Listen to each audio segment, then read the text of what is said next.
Well, we finally got to the boat and are leaving Dubrovnik to start our adventures of swimming, diving caves, hiking, investigating, experiencing boat problems, exploring religious sites, with 6 people we've never met.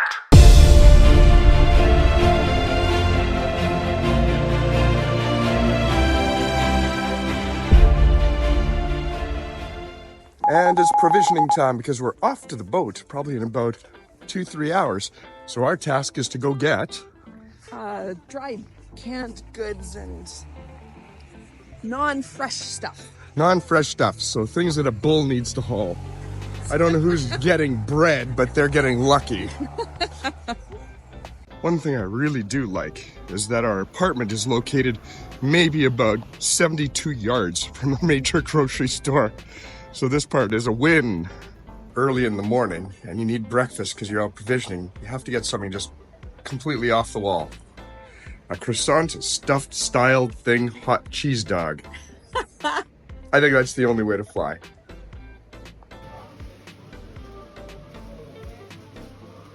Since we do not speak Croatian, the language barrier started rough, but we did have the app that turns all written Croatian into English, a must-have if you travel. Lucky me, I drew the short straw amongst the group, guarded the luggage and chilled out while they were scrambling around provisioning. It was rough. So while I've been sitting here with the luggage this entire time, Mojo goes off and grabs us some Ožujsko pivo, Ožujsko beer. Cheers. Good job. Good job. One of the unfortunate things on my mind works is that every conversation I have with every guy who's learned to speak a good amount of English, I cannot get it out of my mind how he sounds like Borat. We're not sure that we've actually ever seen an orange tree in person before. And finally we get to the Catamaran, a Bally 4.2 being 42 feet long with 4 cabins. It was one of the boats on our look at list before we purchased Monashi, so this is going to let us know if we made the right decision or not. The selling point is the big garage door in the back that opens up for incredible space, and the top and bow of the boat, which has large hard seating area with lots of lounging space. Notice the front settee or seating area with table, the walk-through door, and the large front window, which essentially becomes a pass-through for the bartender, me, passing drinks. The port side has the helm, which could use some work as you're generally separate from others on the boat, but that can be a good thing too. Back around to the stern, you see the amazing garage door which opens up to the saloon, with dining for 8 and an open galley. Notice all the cupboards and modern storage in the floor space? More than you think? So then we head down to the cabins, which are just slightly less than a queen-size bed, each having its own head, aka bathroom. It's a transparent wall that allows light from the other cabin, or as the other people on the boat now learn, you can see the silhouette of someone showering. Hey, what are you looking at? Back up past the full LG refrigerator and freezer. Big points for that. And whoa, there's Campbell. He wasn't there when we walked in. Strange. So this will be our home for 21 days with 6 people we never met. Yeah, think about that for a minute. Hit pause if you need to. The 2 to 3 hour sail out of Dubrovnik turned out to be a power boater's dream with little to no wind and almost glass-like seas. We made good time, but there's absolutely no sailing involved. Without issue, we arrived at Lopud, a small island off the coast of Dalmatia in southern Croatia, the most economically developed of the Ljud Islands, realizing the benefit of 1/6 of the coastline being sandy beaches. Best part about chartering a boat is things go wrong that you don't know how to fix or anything else. Our windlass is overheating, tripping the breaker, and we can't get anchored until that's fixed.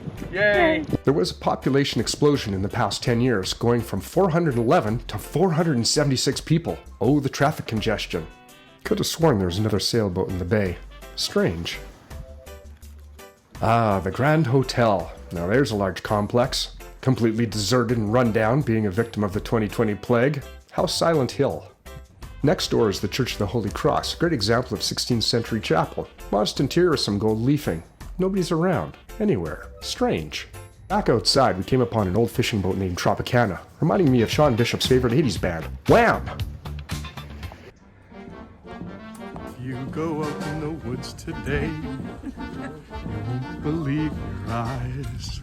You know how I joked in episode 1 that this adventure would be like an episode of Survivor? 6 people we didn't know? Did not realize that my song would be foreshadowing either. Cute little gargoyle. Gargoyles, sure. 14th century buildings, got it. But tree stump chairs circling a tree stump pedestal with offerings? Move along, move along, move along. Oh great, another altar with etchings unidentifiable by Google Images. Why would there be an altar here?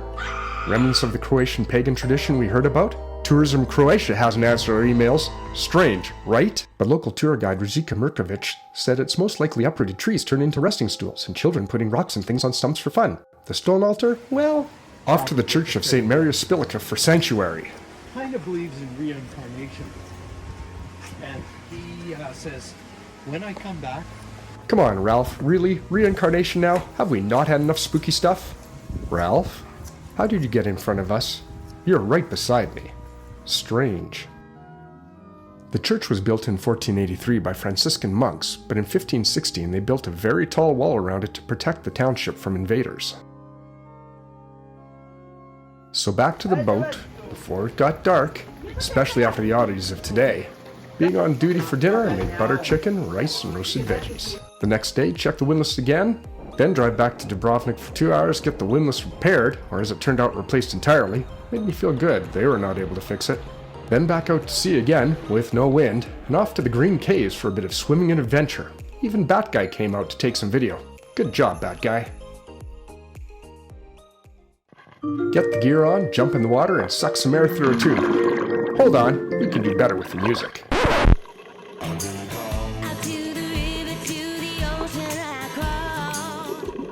Look out, little fish, that's amore, and you're a pizza pie. Okay, time for some swimming in the caves. I know this is going to be very cool. It said so on TripAdvisor. Hold on, where did that guy come from? He wasn't there a minute ago. Strange. But let's keep going. Things are starting to look up. For a cave diver, this is the fun part, where no one else gets to go because it's dark, restricted, kind of scary. Just have to jam my snorkel through the cracks while I dive down a little bit more. So I start telling the others to follow my voice because it's really neat back there. Do they? To the point that they can't see me, then they turn around and flee. Have to admit the diving was much better here than I expected. The snorkeling under the water, the sea eels, the fish, and the caving. Right? Right. Cave was great. Rocket Ralph sure loved the caves. We secured the anchor as a team as best we could. The ladies had a great day. Dinner was on, but then...